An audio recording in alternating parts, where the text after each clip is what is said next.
I thought that this one super secret ingredient would keep everything in check. But here I am, crying in my shower again. Hi, I'm Danielle. I do too much. I like hair, talking, cosplay, music, art, and stuff.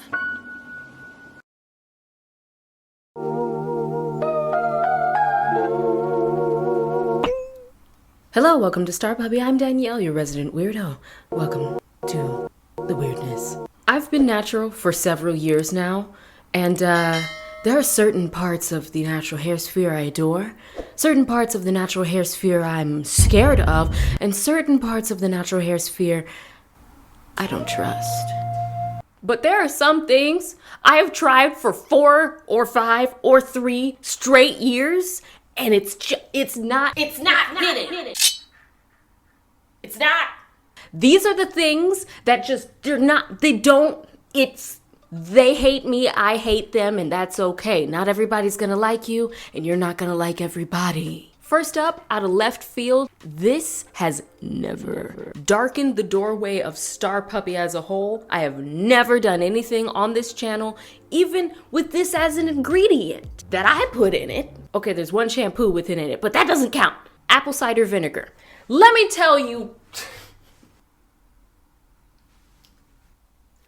apple cider vinegar subtweets about me on Insta.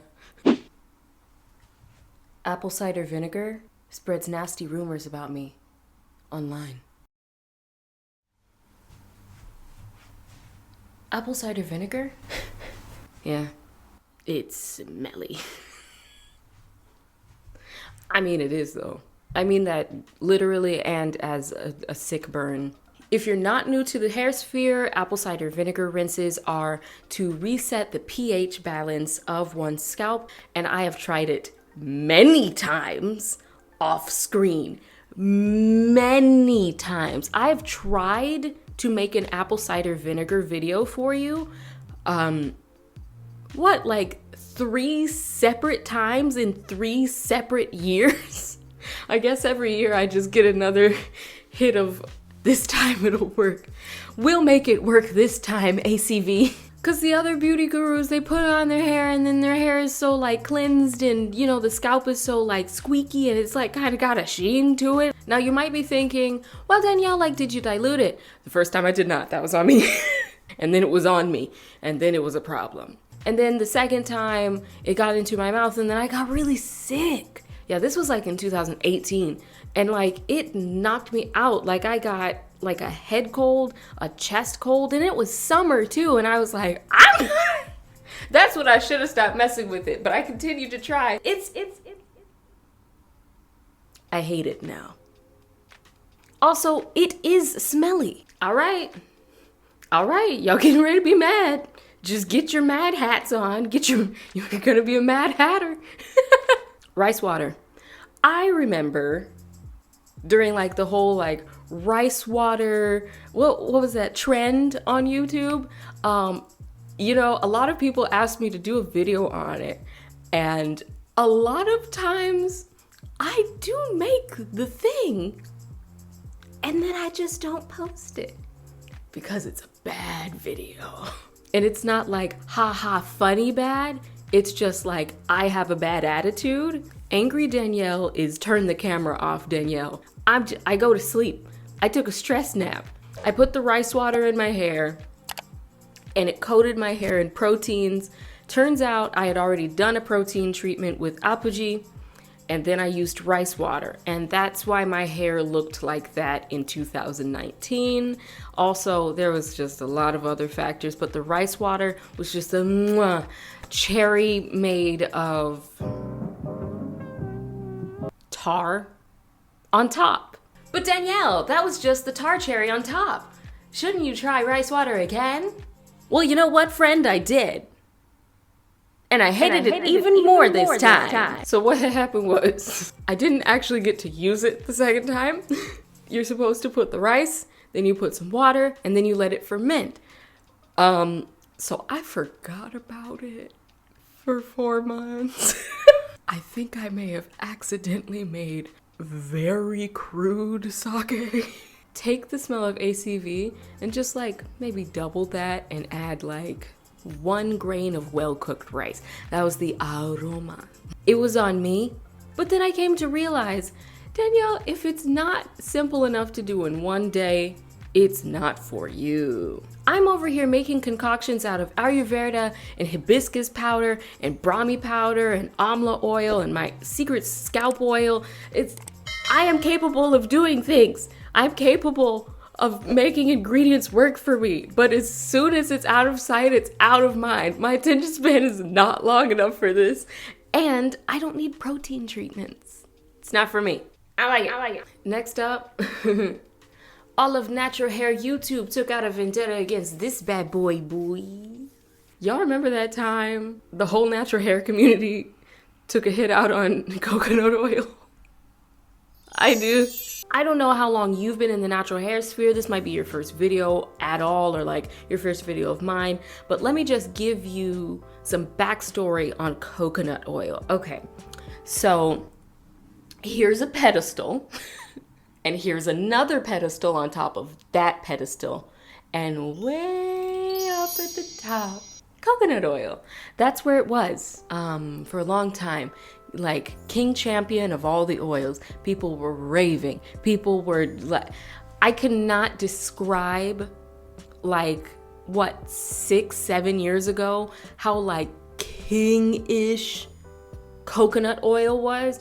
Like it was in every routine. It was in every single hair product. Like the original Shea Moisture, I think, is like the coconut and hibiscus styling cream. I think that's like baby's first styling cream.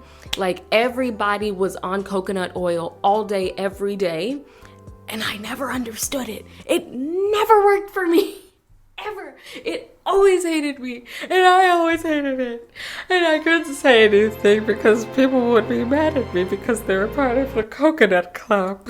Because personally for me, anything that solidifies at room temperature is gonna be a problem. At that time especially, I had a lot of trouble getting moisture into my hair and keeping it there. And it turns out that what was happening, because coconut oil melts above, 70-ish degrees, but solidifies at room temperature and lower.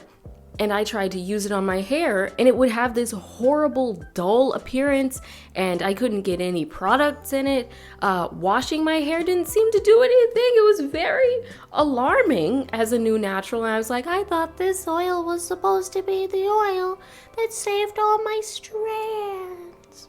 I thought this was the oil, the one product that would make my hair manageable. Again, this was 5 years ago.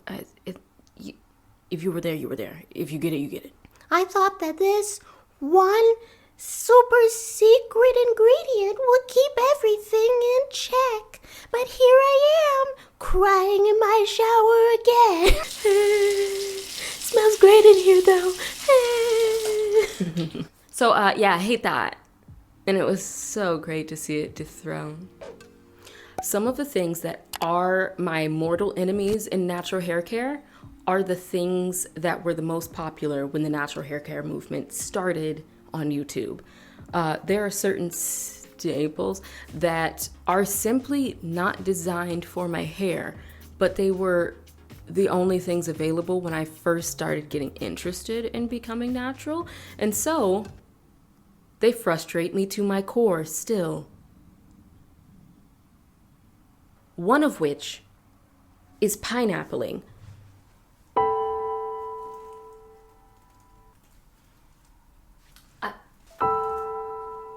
It seems so simple. You think it's gonna be easy, and then it's not easy, and then it doesn't work. And then you have like an inverted koi fish on your head for a hairstyle. And then you try to do the little, oh, I'll just it down. I'll just, and it'll, it's okay. Maybe my hair is just very impressionable. Maybe she just really goes with the flow a little too hard. You know, she leans in. She really commits to the character. Maybe she's too committed to the craft. Maybe she's too committed to the craft. Maybe that's it.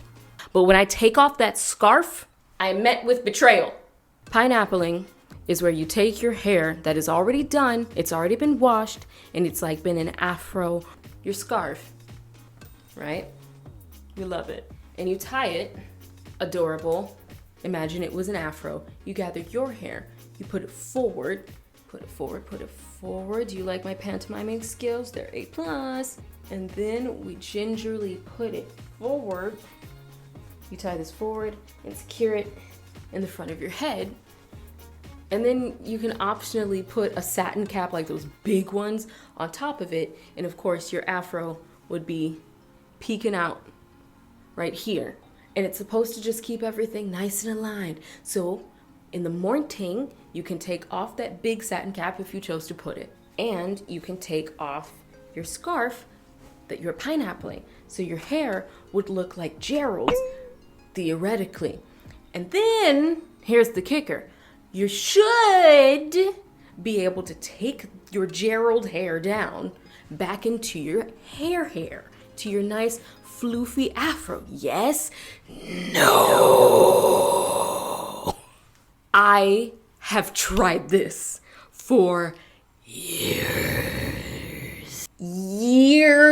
I'm just trying to protect my braid out or protect my blowout, especially my blowout, because I don't want to have to put heat on it again the next day. I do heat once every like 2 weeks, if that.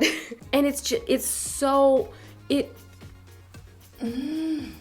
I'm fine, it's fine, you're fine, we're fine. I reveal my Gerald hair in the morning, and then I'm Gerald for the rest of the day. But sometimes something just doesn't work for your hair. If you've been on this channel for more than 20 minutes, you know, you know what my ultimate nemesis is.